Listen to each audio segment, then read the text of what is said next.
This is a story about a Supreme Court ruling, the weirdness of whiteness in America, and a lost cuisine. So let's start with the food and let's work backward. Consider the roti quesadilla. Just to make sure we're all on the same page here, right? This is melted cheese between two pieces of Indian flatbread. And I made one of these this week just to kind of test it out. This is unquestionably a great idea. And I don't say this just because I am also half Mexican. This dish was a specialty of an actual restaurant that served a bunch of other Indian Mexican fare. It was called Rasul's El Ranchero Restaurant. It was in Yuba City, up north of Sacramento. And how this place came to be is really the story that I want to tell you. This is what Rasul's look like. Oh, that's good. So, back to the beginning. It's the early 20th century, and there's a small trickle of Asian men coming to the United States to work as laborers, basically. And among these men, there were quite a few people from the Punjab. There were primarily Sikhs, but there were also a few Hindus and Muslims mixed in. Nonetheless, being Americans, the residents of California insisted on calling all of these people Hindus. And these guys worked in the big agricultural spots in the state, Imperial Valley, out by Fresno, up in Yuba City, in Hindu crews. So it was really all dudes. Because of the way that immigration worked then, researchers have found that in those early days, only 5 families, like the number of fingers on my hand, families, were allowed to come intact from the Punjab and settle in the United States. Life was not easy for brown people in California's agricultural frontiers, as you might imagine. A California government agency called Sikhs the most undesirable Asian agricultural laborers because of their beards and turbans. In 1913, California passed the first of its alien land laws, which said that no one who was ineligible for citizenship could own or even lease agricultural land. So who wasn't eligible for citizenship? Anyone from Asia. The law was really actually meant to catch Japanese people and hurt them, but the Punjabi Sikhs kind of got caught up and swept up like racial bycatch.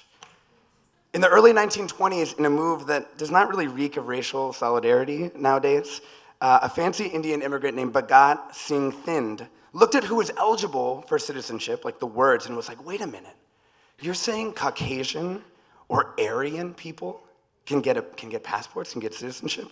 Well, as you might know, and this man did in fact know, the words Aryan and Caucasian were practically invented to describe people in India. In the insane racial sort of typologies and hierarchies of the time, our Senate at that time was actually delivered a report called A Dictionary of Races. Someone from India could, in fact, scientifically argue that he was more Caucasian than anyone in the United States.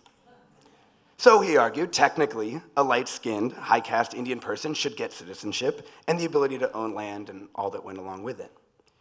This man took his case all the way to the Supreme Court and asked to be deemed a white person. In 1923, the Supreme Court ruled against him, clarifying that the government didn't really mean Caucasian, whatever that was, but really, truly, just people who look white. Like, I'm totally serious. This is what Justice George Sutherland wrote in the opinion. In the endeavor to ascertain the meaning of the statute, we must not fail to keep in mind that it does not employ the word Caucasian, but the words white persons. And these are words of common speech and not of scientific origin.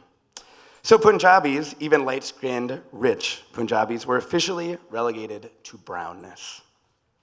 Meanwhile, migration from Asia has pretty much been choked off by this point. So you've got a bunch of different Punjabi people in California, cut off from their families and excluded from the privileges of the white world. So what do?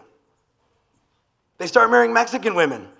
Why Mexicans? Because in a world as stupid and ridiculous about race as the one that I'm describing, the fact that Punjabis are sort of brownish and Mexicans are sort of brownish was enough to let them skirt the anti-miscegenation laws that remained on California's books until 1948. Eventually, 400 Punjabi men ended up marrying Mexican women. Guys named Magyar, Inder, and Mohammed took on Mexican names and started going by Miguel, Andreas, and Mondo. The women in this photo, all married Punjabi men, and I would recognize my grandma's ankles anywhere. These are Mexican ladies. For a time, a kind of hybrid culture arose. And of course, it happened through food. Mexican women started cooking Indian curries. They learned to make roti. Places like Rasul's, El Ranchero, opened up to serve the food way. One of the leading researchers on the community, Karen Leonard, quoted an older Sikh Punjabi man as saying this of his Mexican family: "Cooking the same, only talk is different. They make roti over there, sit on the floor. Adobe houses in Mexico, they sit on the floor there, make tortillas." And for a good 40 years, this was the state of play in the rural places where Punjabi people lived.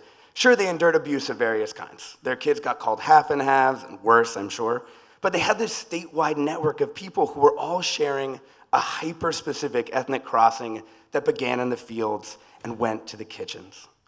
There was also a lot of sitting on the floor, from what I can tell.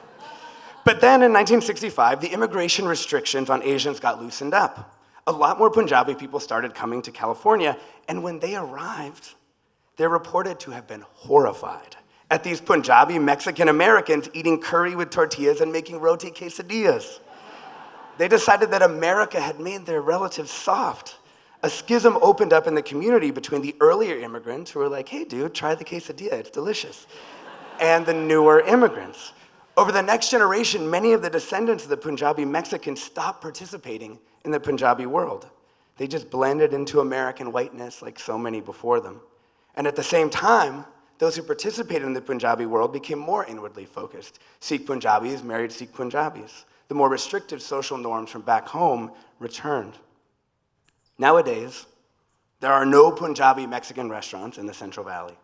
Rasul's El Ranchero closed in 1993.